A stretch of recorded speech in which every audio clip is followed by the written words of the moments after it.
नमस्कार, मैं रवीश कुमार। 8 मई का यह हमारा दूसरा वीडियो है क्योंकि भारत के विदेश मंत्रालय की तरफ से एक प्रेस कॉन्फ्रेंस हुई है। यह प्रेस कॉन्फ्रेंस कई मायनों में महत्वपूर्ण है। विदेश सचिव विक्रम मिस्री ने पाकिस्तान के प्रोपेगेंडा का जवाब दिया।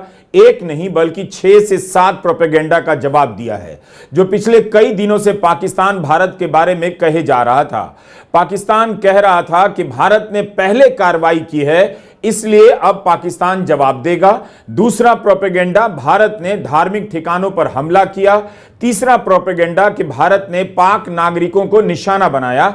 चौथा प्रोपेगेंडा कि भारत संयुक्त जांच के लिए तैयार नहीं हो रहा।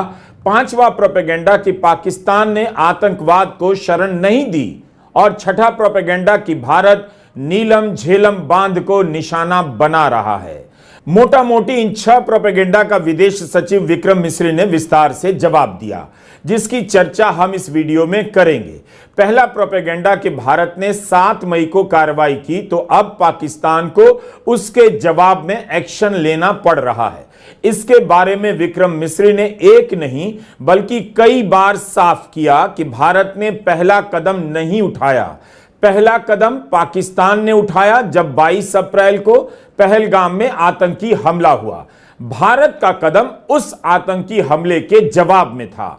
8 मई की प्रेस कॉन्फ्रेंस काफी महत्वपूर्ण है। विक्रम मिस्री की बातों से भारत के जवाब का पता चलता है और उसके इरादों का भी। भारत को एहसास है कि जैसे जैसे टकराव बढ़ेगा, अंतर्राष्ट्रीय जगत में उसे अपनी बात रखनी होगी, लेकिन यह बात तभी रखी जा सकेगी जब देश के भीतर इसे लेकर साफ समझ बन जाए। आज दिन में खबर आई कि पाकिस्तान ने 7 और 8 मई की रात भारत के 15 शहरों पर हमला करने का प्रयास किया। सैनिक ठिकानों और नागरिक ठिकानों को निशाना बनाने का प्रयास किया गया, जिसे भारत ने पूरी तरह से नाकाम कर दिया। विक्रम मिस्री ने इस पर मौजूदा जानकारी के आगे कुछ भी कहने से इनकार कर दिया और कहा कि यह रक्षा मंत्रालय की तरफ से बयान जारी हुआ है और वे इसके ऑपरेशन वाले हिस्से पर कुछ नहीं कहेंगे। विदेश मंत्रालय और रक्षा मंत्रालय की प्रेस कॉन्फ्रेंस और बयानों को अलग नजरिए से देखा जाना चाहिए। क्यों? क्योंकि विदेश मंत्रालय केवल उन धारणाओं के बारे में जवाब देता है जो ग्लोबल स्तर पर या पड़ोसी देश द्वारा फैलाई जा रही होती है। इसलिए विक्रम मिस्री ने ऑपरेशन डिटेल साझा करने से इनकार कर दिया। उन्होंने लाहौर के एयर डिफेंस सिस्टम को तबाह करने की बात पर कुछ नहीं कहा। हमें ध्यान रखना चाहिए कि लाहौर के एयर डिफेंस सिस्टम को तबाह करने की खबर भी भारत के ही सरकारी माध्यम से आई है। विक्रम मिस्री से यह सवाल पूछा गया कि ऐसी खबरें आ रही हैं कि पाकिस्तान ने कुछ लड़ाकू विमानों को निशाना बनाया है। उन्होंने इसके बारे में कुछ भी कहने से इनकार कर दिया। यही कहा कि ऐसी जानकारी के बारे में समय आने पर जवाब दिया जाएगा, लेकिन अभी इस प्रेस कॉन्फ्रेंस का फोकस किसी और विषय पर है। ऐसा लग रहा है जैसे पाकिस्तान के प्राइम मिनिस्टर और डिफेंस मिनिस्टर तक भी प्रोपेगेंडा करने में मिस इन्फॉर्मेशन में आ गए हैं। वो कई बार तो ये तक दावा करते हैं कि हम 3 राफेल हमने गिरा दिया, इतने हमने मिग गिरा दिए, और जब उनसे पूछा जाता है तो वो कहते हैं कि सोशल मीडिया में हमने ये सब चीजें देखी थी। तो अगर आधिकारिक तौर पर अगर आप कुछ कह सके इस पर, ताकि उन्हें भी समझ में आए कि इस तरह के प्रोपेगेंडा नहीं चलने वाला है। देखिए, जब सही समय होगा तो आधिकारिक तौर पे इसके बारे में सूचना मिल जाएगी। विदेश सचिव विक्रम मिस्री ने इन खबरों का खंडन नहीं किया। यही कहा कि जब सही समय होगा तब इसकी आधिकारिक सूचना दी जाएगी। अगर आप इन बयानों की बारीकियों को समझें तो बहुत बड़ी बात है। इसी तरह की खबर छापने को लेकर 1-2 पत्रकारों को टारगेट किया जा रहा है, उन्हें देशद्रोही कहा जा रहा है। लेकिन आपने देखा कि विक्रम मिस्री से जब यह सवाल पूछा गया तो उन्होंने पूछने वाले पत्रकार को देशद्रोही नहीं कहा, जैसा कि एक्स पर सरकार समर्थक कुछ ट्रोल हिंदू की पत्रकार विजेता सिंह को टारगेट कर रहे हैं। विक्रम मिस्री ने यही कहा कि जब सही समय आएगा जवाब देंगे। उन्होंने खंडन नहीं किया। तो यह सवाल गलत नहीं है, बस जवाब अभी नहीं मिला है। इस वक्त में सूचनाओं का अपना महत्व रहता है। सूत्रों से खबर आई कि सर्वदलीय बैठक में रक्षा मंत्री ने कहा है कि 100 आतंकी मारे गए। कई जगह पर यह खबर छप गई है। विदेश सचिव ने इसकी पुष्टि करने से इनकार कर दिया। इस सवाल पर कुछ कहा ही नहीं। लेकिन उनकी ही प्रेस कॉन्फ्रेंस से करीब 1.5 घंटा पहले बीजेपी के हैंडल से एक्स पर यह पोस्टर ट्वीट किया जाता है कि जैश-ए मोहम्मद के चीफ रऊफ अजहर को मार दिया गया है। लिखा है कि यह कंधार प्लेन हाईजैक का मास्टरमाइंड था, पठानकोट आतंकी हमले और भारतीय संसद आतंकी हमले का जिम्मेदार था। अगर यह बात है तो प्रेस कॉन्फ्रेंस में इसकी जानकारी क्यों नहीं दी गई, जबकि कहा गया कि जो मारे गए हैं वो आतंकवादी हैं। लेकिन कौन आतंकवादी हैं, इनका किस आतंकी घटना से संबंध है, इस पर भारत ने अभी तक की दोनों प्रेस कॉन्फ्रेंस में कुछ भी नहीं कहा है। इसी पर द हिंदू की पत्रकार सुहासिनी हैदर ने एक्स पर लिखा कि बीजेपी के इस दावे को नोट करना चाहिए, क्योंकि अभी तक सरकार ने ऐसी कोई बात नहीं बताई है। विक्रम मिस्री ने यही कहा कि इस बारे में उनके पास कोई जानकारी नहीं है, जानकारियां अभी आ रही हैं। जिस मामले में अभी तक जानकारी साफ नहीं है, उसके बारे में बीजेपी इस तरह का दावा कैसे कर सकती है? क्या यह भी सूत्रों के हवाले से रिपोर्ट किया जा रहा है? जब पत्रकार विजेता सिंह की रिपोर्ट को ट्विटर से हटाया गया, तब उनकी कितनी ट्रोलिंग हुई। लेकिन इस तरह के बेबुनियाद दावों का क्या, कहां से ऐसे दावे किए जा रहे हैं, कोई देखने रोकने वाला क्यों नहीं? यही नहीं, गोदी मीडिया के कई चैनलों ने खबर चला दी कि पुंछ में रहने वाले कारी मोहम्मद इकबाल आतंकी हैं और भारत के हमले में मारे गए। इतना बड़ा झूठ कैसे चल जाता है? कारी इकबाल के परिवार ने कहा उन्हें इंसाफ चाहिए। पुंछ की पुलिस ने भी कह दिया कि कारी मोहम्मद इकबाल को लेकर फेक न्यूज चलाया जा रहा है, उनका आतंकवाद से कोई संबंध नहीं। इस तरह के झूठ फैलाने वालों के खिलाफ कानूनी कार्रवाई की जाएगी। सवाल है कि गोदी चैनलों के खिलाफ कार्रवाई क्यों नहीं होती और कब होगी? इन प्रसंगों को हमने इसलिए बताया कि आज की प्रेस कॉन्फ्रेंस में विदेश सचिव पाकिस्तान के प्रोपेगेंडा का जवाब दे रहे थे, लेकिन भारत में भारत के नागरिकों के खिलाफ किस तरह का प्रोपेगेंडा चल रहा है, उसे रोकने के लिए सरकार कब आगे आएगी? इन्हीं सवालों के साथ हम आगे बढ़ते हैं और विदेश सचिव की प्रेस कॉन्फ्रेंस का विश्लेषण करते हैं, ताकि आपको पता रहे कि आधिकारिक तौर पर क्या कहा जा रहा है और गोदी मीडिया उसके आगे जाकर क्या क्या कह रहा है, किस तरह के दावे कर रहा है। विक्रम मिस्री ने इस धारणा का मजबूती से जवाब दिया कि पाकिस्तान गलत बोल रहा है कि वह भारत की कार्रवाई के जवाब में एस्केलेशन कर रहा है, बल्कि पाकिस्तान ने पहलगाम में हमला कर भारत को उकसाया, जिसका जवाब भारत ने दिया। There is mention on all sides of escalation. I think the first point that you have to keep in mind is the attack of 22nd April in Pahalgam is the original escalation. ये जो सिलसिला है जो हम देख रहे हैं आज की घटनाओं को लेके, ये 22 अप्रैल के पहलगाम के हमले से शुरू हुआ है। एस्केलेशन वहां पे हुआ है और उस एस्केलेशन का जवाब भारतीय सेना ने, भारतीय फौज ने कल अपने एक्शन से दिया है। पाकिस्तान बार बार कह रहा है भारत ने उसके नागरिकों को मारा, यह उसका दूसरा प्रोपेगेंडा है। इस प्रेस कॉन्फ्रेंस में इस धारणा का जवाब दिया गया और कहा गया कि यह सब भ्रामक बातें हैं। विक्रम मिस्री ने कहा कि भारत ने पाकिस्तान के किसी भी नागरिक को निशाना नहीं बनाया। भारत का टारगेट बहुत सटीक था और केवल आतंकी ठिकानों तक सीमित था। यहां पर विदेश सचिव ने कुछ तस्वीरों को दिखाते हुए कहा, अगर नागरिकों को भारत ने निशाना बनाया तो पाकिस्तान की सेना यहां इस तस्वीर में किन लोगों के अंतिम संस्कार को राजकीय सम्मान से कर रही है। इसके जरिए विक्रम मिस्री ने पाकिस्तान के इस प्रोपेगेंडा को ध्वस्त करने का प्रयास किया कि ये नागरिक नहीं हैं। उनके कहने का मतलब था कि ये सभी आतंकवादी हैं। विक्रम मिस्री ने कहा कि यह सवाल पूछा जाना चाहिए कि अंतिम संस्कार में पाकिस्तान की सेना की मौजूदगी क्या कहती है। उन्होंने कहा कि हम तो यही जानते हैं, यानी भारत यही जानता है कि जो लोग मारे गए हैं वो आतंकवादी थे और आतंकवादी को राजकीय सम्मान देना पाकिस्तान की प्रैक्टिस है। तो पाकिस्तान का यह दूसरा प्रोपेगेंडा था जिसका जवाब भारत के विदेश सचिव विक्रम मिस्री ने दिया। अब आते हैं तीसरे प्रोपेगेंडा पर। पाकिस्तान कह रहा है भारत ने धार्मिक ठिकानों को टारगेट किया।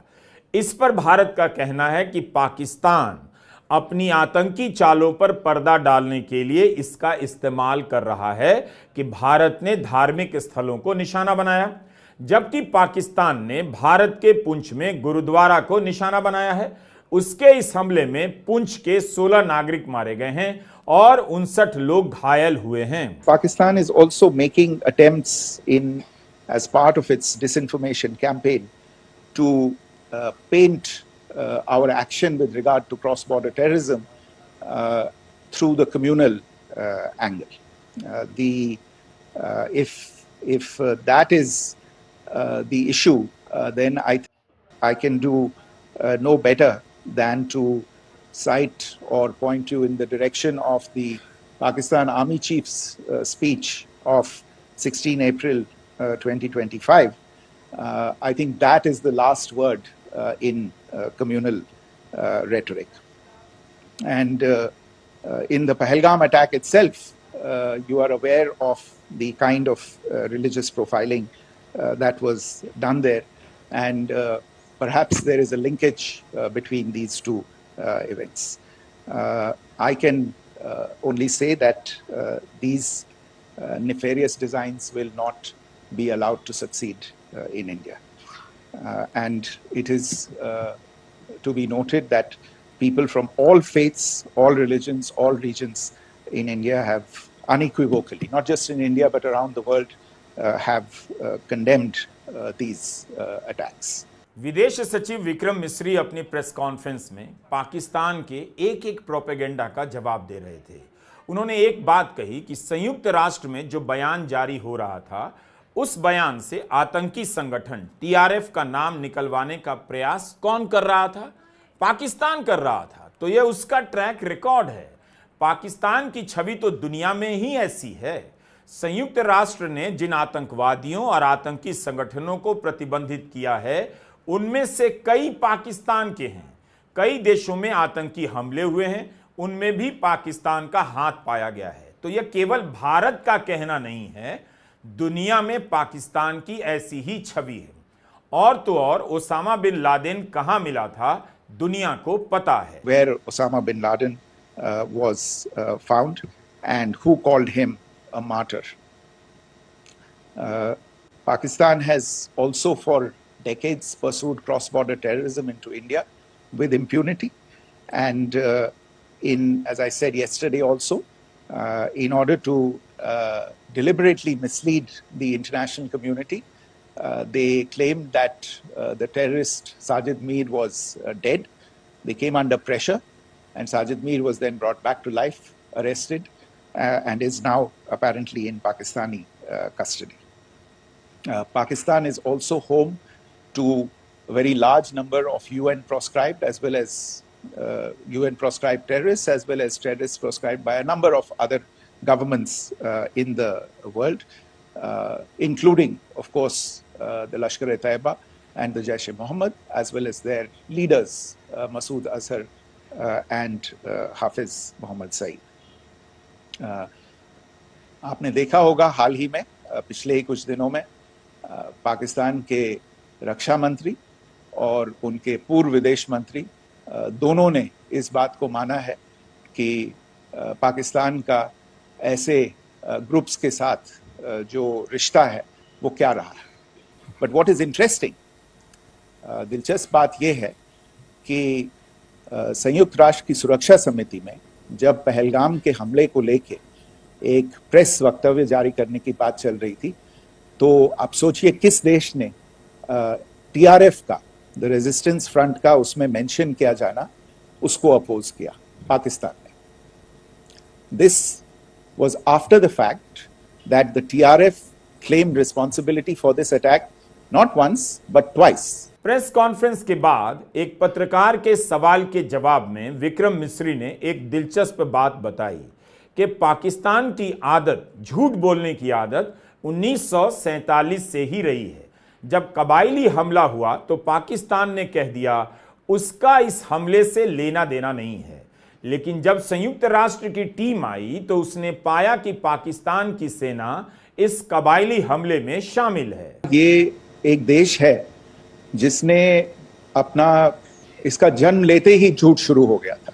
1947 में जब पाकिस्तानी फौज ने जम्मू कश्मीर पे दावा बोला तो उन्होंने किसी ऐसे वैसे व्यक्ति से नहीं, संयुक्त राष्ट्र से झूठ बोला कि हमारा कोई लेना देना नहीं है इससे, ये लोग जो गए हैं वो तो कबायली हैं। वो तो जब हमारी फौज वहां पे पहुंची और यूएन के लोग, संयुक्त राष्ट्र के लोग खुद वहां पे पहुंचे, उन्होंने देखा कि वहां तो पाकिस्तानी फौज घुसपैठ करके आ गई है, उसके बाद पाकिस्तान को मुंह की देखनी पड़ी और उनको मानना पड़ा कि हाँ उनकी फौज वहां पे कुछ समय से पड़ी हुई है। तो ये जो यात्रा है एक तरह से 75 साल पहले शुरू हो चुकी है। संयुक्त राष्ट्र में भारत के जाने को लेकर अक्सर बहस होती रहती है, लेकिन उसके एक पहलू को विक्रम मिस्री ने आज सामने रखा कि संयुक्त राष्ट्र की टीम ने ही पाकिस्तान का यह झूठ पकड़ा। अब आते हैं पाकिस्तान की उस मांग पर कि संयुक्त जांच होनी चाहिए, निष्पक्ष जांच होनी चाहिए। भारत इसके लिए तैयार नहीं। इस पर विक्रम मिस्री ने कहा कि भारत ने कई बार ऐसी जांच को लेकर पाकिस्तान पर भरोसा किया है, लेकिन कभी कामयाबी नहीं मिली। पाकिस्तान ने अक्सर ऐसे भरोसे का इस्तेमाल अपने आतंकी ठिकानों को, आतंकवादियों को बचाने में किया है। मुंबई हमले के समय भारत ने व्यवस्थित रूप से सबूत दिया, पाकिस्तान में केस दर्ज हुआ, लेकिन आगे कोई कार्रवाई नहीं हुई। इस बिंदु पर मिस्री के बयान से यही निकल कर आ रहा था कि मुंबई हमले के समय आतंकवादियों के खिलाफ सबूत जमा करने में, पाकिस्तान पर दबाव डालने में भारत की तरफ से कोई ढिलाई नहीं बरती गई थी। आज एक तरह से उसी की तारीफ विदेश सचिव विक्रम मिस्री कर रहे थे। उन्होंने कहा कि इसी तरह का भरोसा एक और बार मोदी सरकार के समय पठानकोट हमले के समय किया गया। इसके बारे में विक्रम मिस्री ने कहा कि पठानकोट हमले के बाद तो भारत ने अप्रत्याशित रूप से पाकिस्तान की जांच टीम को अपने देश में घटना स्थल तक आने दिया। उन्हें सबूत दिए गए, डीएनए वगैरह सब दिए गए, लेकिन पाकिस्तान ने कोई कार्रवाई नहीं की। तो जांच के मामले में पाकिस्तान पर अब कोई भरोसा नहीं किया जा सकता। Whether it be Mumbai in 2008, in Pathankot in 2016, or many others, but in particular for these two attacks, India had offered to cooperate. India provided forensic evidence and urged Pakistan to bring the perpetrators of these attacks to justice. We, in particular with regard to the Mumbai attacks of 2008, where a Pakistani Lashkar-e-Taiba terrorist was captured alive, India provided extensive information and evidence related to the involvement of Pakistani terrorists in this attack. Cases were registered, but you are all aware that these cases have not progressed despite the formation of judicial teams, etc. And Pakistan has consistently stonewalled all efforts to move the investigation along. In fact, with regard to the Pathankot attack as well, a joint investigative team was formed. We presented evidence against the office bearers of Jaish-e-Mohammed who तो आपने देखा कि विक्रम मिस्री जो भारत के विदेश सचिव हैं, उन्होंने पाकिस्तान के दावों का किस तरह से जवाब दिया। पहला कि भारत ने पहले कार्रवाई नहीं की। भारत मानता है कि पहला हमला पाकिस्तान की तरफ से पहलगाम में हुआ। दूसरा प्रोपेगेंडा था कि भारत ने धार्मिक ठिकानों पर हमला किया है। जवाब था हमला नहीं किया है, बल्कि पाकिस्तान ने पुंछ में गुरुद्वारा पर हमला किया। और धर्म की बात पाकिस्तान के सेना प्रमुख ने 16 अप्रैल को की थी, पहलगाम हमले से पहले। एक और प्रोपेगेंडा था पाकिस्तान की तरफ से कि भारत ने पाकिस्तान के नागरिकों को मारा।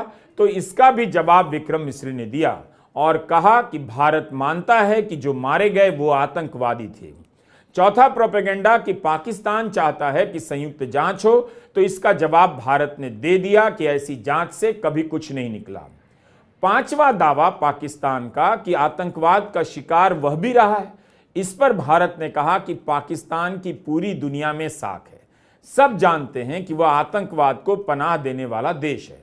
तो कुल मिलाकर 5 मामलों में विक्रम मिस्री ने विस्तार से भारत का पक्ष रखा, क्योंकि ये सारी बातें पाकिस्तान की तरफ से कई दिनों से कही जा रही थी। सिंधु जल संधि को लेकर विक्रम मिस्री ने कहा कि जब संधि हुई तब दोस्ती और सौहार्द के माहौल में हुई थी। पाकिस्तान ने कई बार हमला किया, लेकिन तब भी भारत ने इसका पालन किया, संधि का उल्लंघन नहीं किया। यह भारत के धैर्य और सहनशीलता का प्रमाण है कि इस संधि को निभाता रहा। लेकिन अब हालात भी बदल गए हैं और जरूरतें भी बदल गई हैं, यथास्थितियों में परिवर्तन आ गया है। यह पाकिस्तान है जो सिंधु जल संधि का अक्सर उल्लंघन करता रहता है। पिछले 2 साल में भारत ने इस पर बात करने के लिए कई नोटिस भेजे, लेकिन पाकिस्तान की तरफ से जवाब नहीं आया।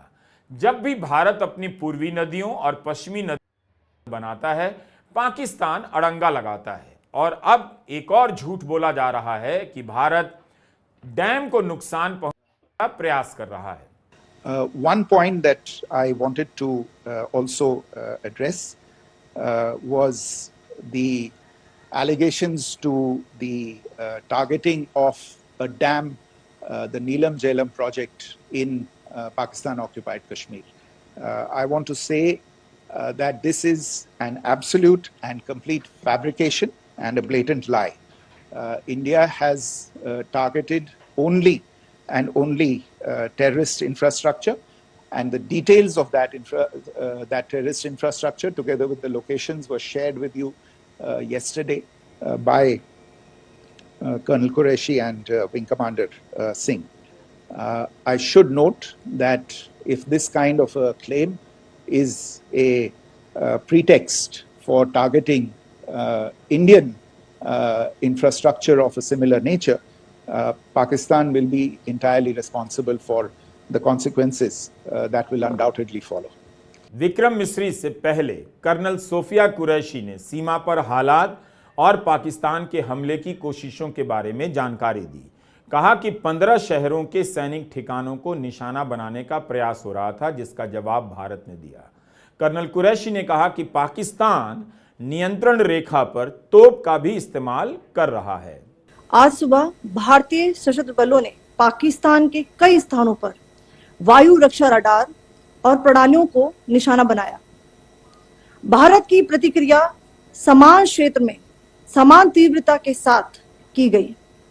यह विश्वसनीय रूप से ज्ञात हुआ कि लाहौर में स्थित एक वायु रक्षा प्रणाली को निष्क्रिय कर दिया गया।